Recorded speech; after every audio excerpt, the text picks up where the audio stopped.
show you all the bills I drop. When I grab my pull-list box, Wednesdays when the comics drop. Whoa. I'll take you to the comic shop, where variants are what I bought. I'll keep spending all I got. Keep reading. Hey guys, this time we are talking a little bit about freebies at San Diego Comic-Con. And so the video is going to be broken up into a few parts. One is things to expect inside the convention center in terms of freebies or swag. Secondly, things to expect outside the convention center, thinking about things like screenings and giveaways and all that type of stuff. And then lastly, some tips, some basic and some a little more advanced tips in terms of how to get these things and how to make sure you have a successful time with those. And so we'll talk a little bit more about that and kind of my mentality going in.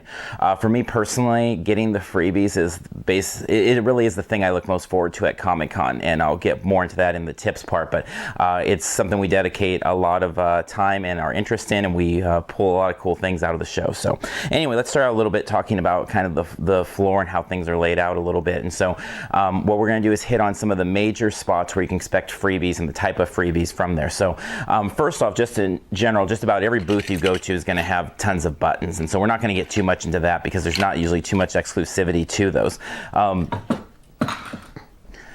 But you can expect that, you know, be it DC or any of those places, they're going to have them all the time. And so just one word of advice on buttons, for the most part, 99.9% of them are going to be easy to get at any point during the con. So if you ever find yourself waiting in line for buttons, I would skip that. There's very rare times, like Adventure Time last year was a little bit more difficult, things like that. But for the most part, those would be easy things to come by. So let's turn to a little bit more of an advanced area, which is Hasbro. And so Hasbro is known for their giveaways.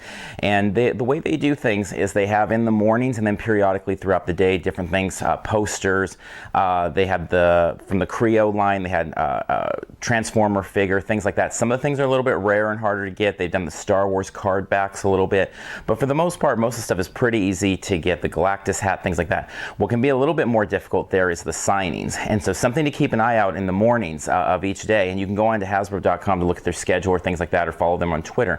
But they will have different signings, and in the morning you'll get a card, which is like your RSVP to get into line later in the day. So the talent won't be there in the morning to get anything signed, but that's when you get the card, and they won't be advertising it. You'll have to go up to the counter usually and ask them about it, but it's a cool thing to hit up. So for last year, we picked up a card for Ashley Eckstein, who's Ahsoka Tano on Clone Wars. One thing, though, to emphasize here is some of the talent that we found at the Hasbro booth will not sign, and they kind of play it off as a Hasbro thing, but we've had different encounters with that where they'd only sign. So in this case, we brought this for our niece to get signed, but she wouldn't. She said she was only allowed to sign this, like a promo card, and so we were kind of stuck in that case.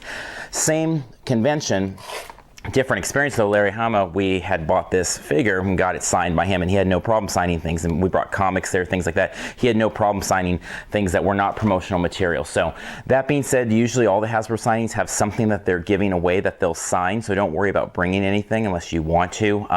Dave Filoni, the showrunner for Clone Wars, was there one year. We got him to sign a poster that he actually had sketched, and then he drew extra little sketches on it for us, and it was really cool. But it's a neat experience, so keep an eye out for Hasbro for those signings, what they have, and then see about it. If you can't find anywhere online, it's always just easy enough to ask them, or you can tweet me during the con, things like that.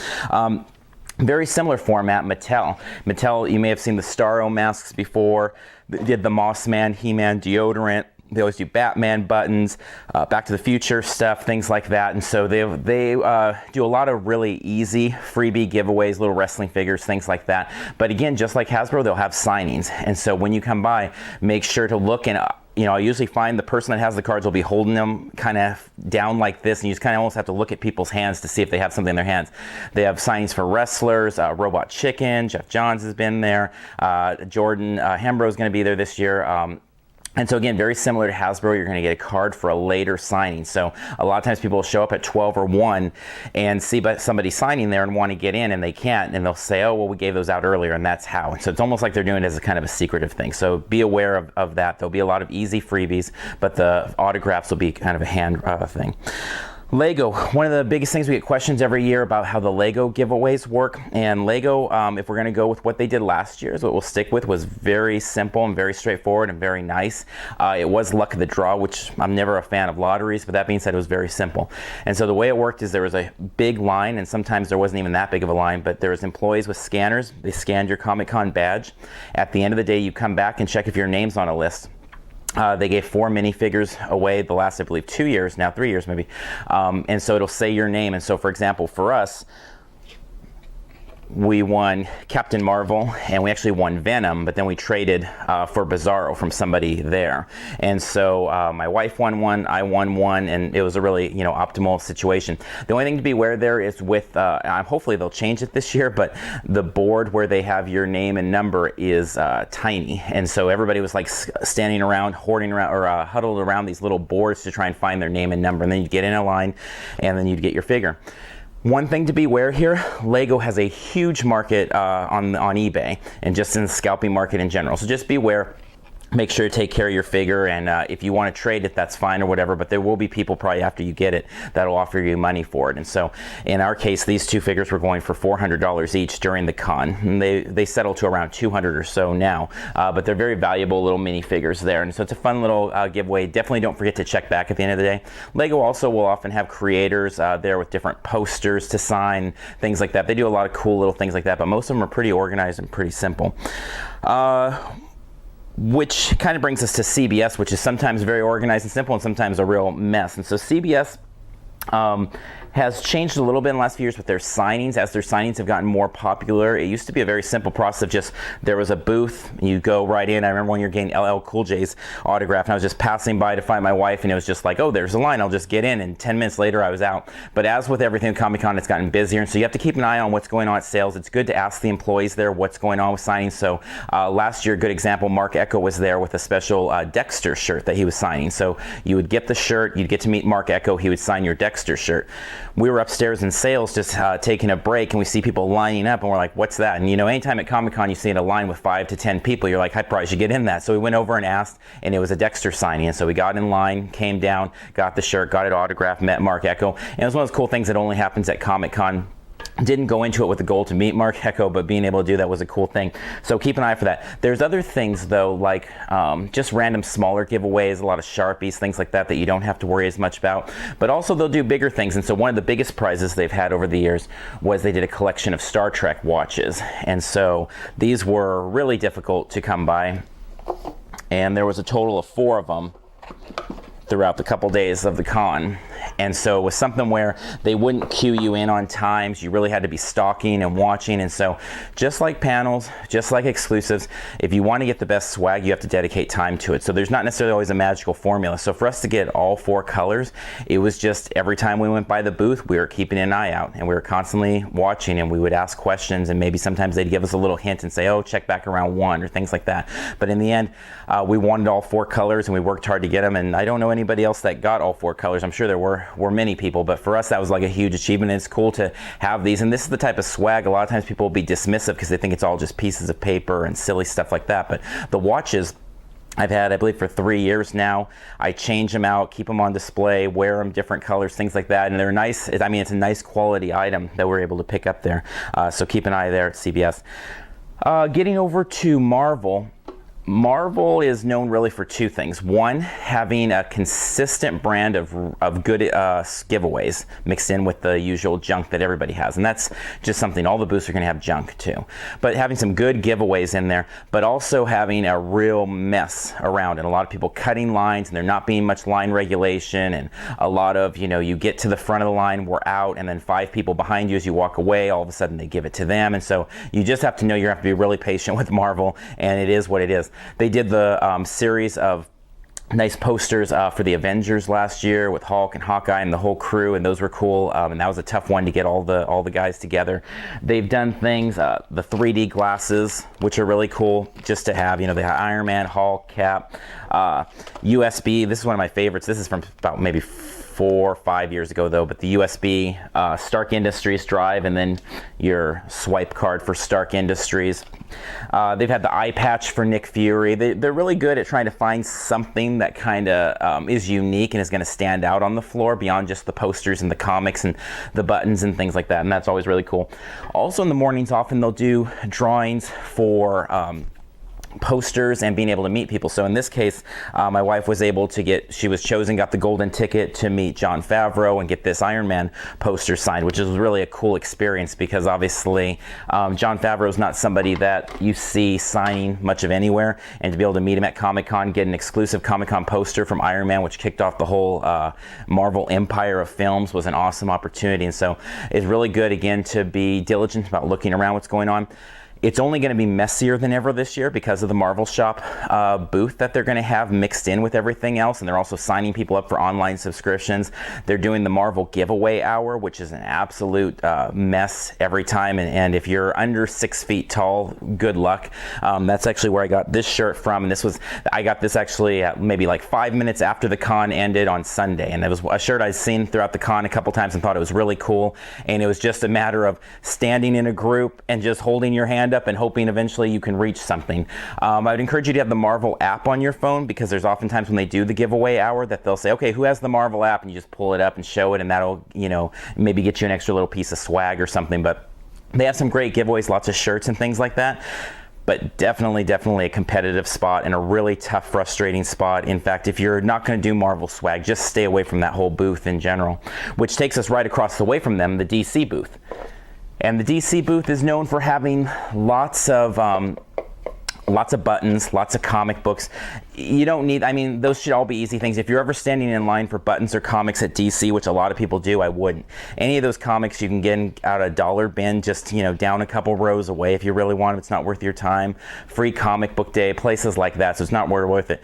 That being said, they have done other things where they do sets of like poker chips from Wayne casinos, or different rings or things like that. Or last year, a big one was from the Court of Owls, the newest Batman villain, these masks. And these have gone for $40 to $50 on eBay pretty consistently since.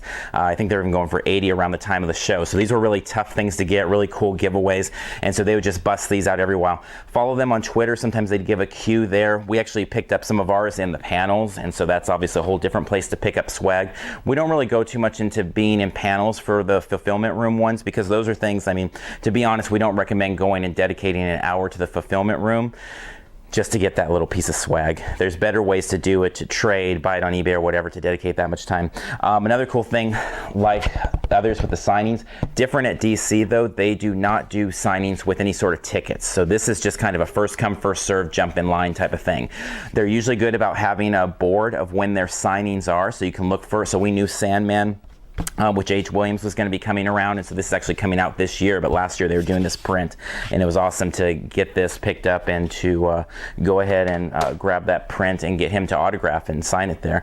And so they're really good about moving lines pretty quickly for DC as well. Okay, and then the BBC booth is another really crowded one, so just hitting it first thing in the morning if you want to get the swag. Last year, the Dalek hat was a big deal.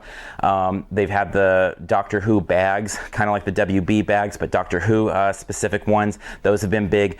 They are very, very scarce on giveaways throughout the day, so they're ones in our experience you want to do first thing in the morning, and don't count on it ever happening again potentially. And not to say that it doesn't happen, but not anywhere near as regularly as the other booths. In fact, all the other booths we've talked about outside the autograph signing cards, they'll hand out things throughout the day. BBC, normally, that's it in the morning. And then one last one inside the con. Last year, Walking Dead from AMC were giving out these bags. Spartacus, they're right there where they had the Michonne stand in, where you could get that picture, and then the Spartacus one in the back, so they were giving them out at 2 spots. Prior to that, these Blood Factory bags were a big deal. For us, these bags are some of the most coveted of anything, and they're usually super easy to get because not as many people want them. But if you're at all into comics, or you go to swap meets or conventions or things like that, these are great bags because they are the exact size of comics. And so we use these things all the time. And you'll see us, if you see us at Comic-Con, most likely we'll have one of those bags with us in addition to the WB bags. Every show we go to throughout the year, we use those, and so they're really helpful in that way. Okay, so let's switch from inside the convention center to outside a little bit. And outside, just like inside, you're going to have lots of buttons and cards handed out and stickers and things like that. And just like inside, you want to keep an eye for those things. NBC always has that tin fish area, and so they gave out water bottles for Revolution and different things like that. Sometimes they'll have, again, just like the inside, the consistent little throwaway buttons, and then every maybe hour or so something a little bit nicer, a little bit more useful there. Sometimes though you'll find, I just want to use this because we've done this with several things, is this was just a little freebie kind of trash card that they were handing out when Captain America came out, and it was just an invitation to try and get into one of their Captain America screenings. The thing is, a lot of times you can frame these and they turn into nice little mementos from the show, and so this was something, when I saw that, immediately I grabbed a few of them for myself and friends, because a lot of people were just kind of discarding them, throwing them on the ground, but they end up being nice things when you put a frame behind them. There's also things, obviously, like screenings, parties. Parties, again, because of the amount of time, if you're a party person, you like to go to a party, I think you should go to the parties, not for the swag, but just go because you want to go. The biggest swag that you're going to find at the parties is free alcohol in many cases. I wouldn't go for the cups or the shirts or things like that, but that's always obviously the prerogative. A really cool one we were able to go to last year that actually Evico on Twitter really hooked us up, because they had only allowed like 40 people in, and he managed to get my wife and I to the front of the line of that one. Was a Cryptozoic one for the trading cards, and we were able to pick up a couple, a Glenn and a Zombie trading card, and we're not big card people, but it was really cool to win those there, and they go for like $50 a piece on eBay, and it was a really neat memento. That one was actually a party in the morning. It was before the con, it was a breakfast, a different setting. But anyway, the thing is, when you go to these different occasions, they really should be things you want to do, not just for the swag. And then in our case, we wanted to go, we wanted to see Evic, we wanted to check out this Cryptozoic thing, and we managed to get a couple cool things, and that was neat. In addition to parties, a cool thing is just screenings. And one of the things about screenings that you just have to kind of keep in mind is, in a lot of cases, these are going to be movies you can go pay $10 next week and see. And so it kind of has, that opportunity cost. Do you want to see it? One of the cooler ones we did was the Captain America one, but even that one, Chris Evans came in for like 20 seconds, waved at us, he was out the door. The coolest thing about it, they gave us some t-shirts, things like that, and then we picked up this Mondo Captain America poster. And this was a really tough item to get, and it was going for a couple $100s on eBay for quite a while. It goes for I think like 80 now. But the thing is it was kind of just a cool thing to just be there in line, and then they're handing those posters out and things like that. And so those are things that come with the screens. Again, just like parties though, do you want to dedicate that amount of time just to getting a piece of swag? For me it was huge. Captain America is one of my childhood favorites. I loved the idea of being one of the first people in the room to see it. To get a memento to take away from it was just icing on the cake. So it wasn't like the only thing that I was going for, but to be able to have that was a really cool thing and a really neat experience. Beyond that, Scott Pilgrim's done they did a big presence out there, and so you can see these things, the Oswald, the rabbit ears, the Pan Am, the flight bags. You'll see people carrying things around. If you're ever confused on something that you're like, hey, that's cool and I want to get it, you could tweet me during the con, or obviously you can just ask people that you see that have them, and never be shy about asking those questions and seeing what you can find. Okay, so those are just some basic things to expect inside the show and some boosts to really keep an eye on. We could go on hours and hours with all the swag that's on the convention floor, but those are just some big ones that usually are some of the more popular ones. Now let's talk a little bit about some strategies. And so first off, in terms of all the booths, one thing that's really important is just your mindset. And so for me, my mindset on swag is it's very much a Darwinian thing, is I'm trying to get all of it. I mean, my goal really is to get all the stuff, and then I'll decide who gets it from me. And I know that sounds very selfish, but that's kind of the mindset that it goes in. And so my goal, I know a lot of people throw away swag and things like that. I don't throw anything away. Everything I get, I give back out either to my followers on Twitter, family, people that are at the show that can't get things, and I just try to help people connect, because I do know a lot of the stuff will be picked up and tossed away. So every piece of swag I get is going to go somewhere where it's going to be useful. So it's very Darwinian though. That being said, is I'm trying to get everything. I'm not trying to get one t-shirt, I'm trying to get 5 or whatever it may be, and then make sure it goes out. It's very much like the idea of using all parts of the animal when you're going to eat it, not just that one part, but all of it. So I'm not gathering all the swag to throw away. But I'm trying to get it to people that will use it. And so kind of keep that in mind as you're going, is the mindset of really trying to only take stuff you're going to use, but hopefully everything you take, you have people in mind, whether they're children or friends your own age or older or whatever, that can use those things. Make sure you set priorities. Just like panels, just like exclusives, the swag requires priority. And so for us, we usually designate maybe 2 days that the exclusives are priorities, and then 2 days that swag are the priorities. That first half hour when the convention floor opens, is your best time to get stuff, and you'll slowly see the window closing as it gets more and more crowded. And if you're not right on the floor right at the beginning and hunting those things down, you're going to miss it. So if you're going to be in panel lines, you're just going to automatically miss a lot of things. It's not to be said that you can't get a lot of great things at 5 in the afternoon and 3 in the afternoon, because we do. You know, those Star Trek watches and things like that were all picked up much later in the day. But that being said, make sure to be thinking about the priorities of what swag you're chasing and what do you really want. Make sure to ask people. Don't be shy about going to the booths and asking people. To be honest, one of the years I got the most swag really was probably the year I was in a wheelchair, and I would battle through the lines in my wheelchair just the same as everyone else. I'd go to the front and ask people questions and things like that, but it just came down to being patient. And because I was in a wheelchair, I think I was a little bit more patient, where I'd actually just get in the lines and wait and things like that. But the point being is, don't be shy about asking people and then being patient with their answers and patient with when those windows might open. You know, they may say come around 1, and then you get there at 1 and nothing's happening, and it turns out it's going to be 1:20 or 1:25. But if you just get there at 1 and you take off, you might miss a really awesome piece of swag or things that you're looking for. So be patient, but don't be shy about asking questions, and be really nice to them when you do that. Make sure to understand the psychology of the booth employees. A lot of times people treat Comic-Con like it's this magical place and kind of like it's this Disney experience where we expect everybody to be super nice. The fact of the matter is, a lot of these booth employees have been hired as, you know, part-time help for that time, or they're coming from other types of jobs. Obviously, they're not at conventions every day of the week. And so when they're there, they're out of their comfort zone, and what they see is a lot of hands in their face grabbing things. So if you can be nice and you can be orderly, you stand a better chance all the way around. And I think that's just obviously a basic principle of life, but definitely there. But understand their psychology. There's very few of them that want to be cops and really regulate and make sure you only get one of each item or things like that. That being said, you want to be respectful to them and not try and abuse the system, and try and follow the rules and line up where they say and all of that type of stuff.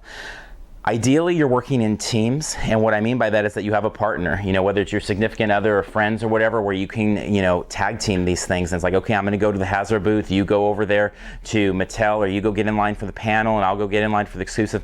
That just works far beyond the swag items. But even if you can't work it in terms of panels and stuff with swag, can be great. Even starting a trading system, and you can always, again, tweet me and say, hey, I have an extra Court of Owls mask I want to trade for a Walking Dead bag, and I'll retweet that, and maybe you guys can connect. I've had a lot of success with that with followers, doing that with the WB bags and some exclusives and things like that. And so that really comes to the last point, which is social media. And social media is your friend. I'm really big on having lists, and to be honest, my Twitter list of who I really followed during the con, of who I'm looking at, it's only people that are going to benefit me at the con. That's all it is. It's not anybody about what they're having for lunch or where this thing. It's only people that I know that are going to be on the floor. I don't care about what's going on in that particular panel. I'll go click on that on, you know, /film later in the day, or SDCC blog, our site, later in the day, and check those things out. What I want to know is where people are at. You know, what's the fulfillment room line like right now? What's the Mattel booth line like right now? What's going on at Marvel right now? And so I want up to the minute floor reports. And so that's what I really look at. That's what you'll get a lot of out of me if you're following me, is a lot of my stuff's going to be floor reports. Not that I won't be out here and saying, hey, there's a great place to eat over here, things like that, but a lot of my stuff's going to be floor reports. What are the line times? That's a lot of what I'll be retweeting as well. So make sure to use social media. Don't count on Marvel or Hasbro or any of them to be very on top of it. I mean, I've seen situations where DC's posting, you know, a day late what their signing schedules are and things like that. So you can't really rely on that. You're much better to rely on the people on the floor like me or other Comic-Con vets. So that's just to give you an idea of some of the things to expect at Comic-Con in terms of swag. I know it's a little bit long of a video, but I hope it's really helpful to you. Gave a lot of our little secrets away, those of us that have been hunting these for a long time. So I know it'll be a little bit more competitive without you out there grabbing some of these things too, but hope it'll help you make you have a better con. And biggest thing, make sure to be nice and make sure to use everything you get. Don't throw anything away. Make sure it all gets a home somewhere. So until next time, I'll see you in line at one of those swag booths at Comic-Con. I'll keep spending all I got. Keep reading till the series stops. I see you, girl, with that little purple dress on. I see you at the next Comic-Con. With your glasses on. Yeah, the glasses on.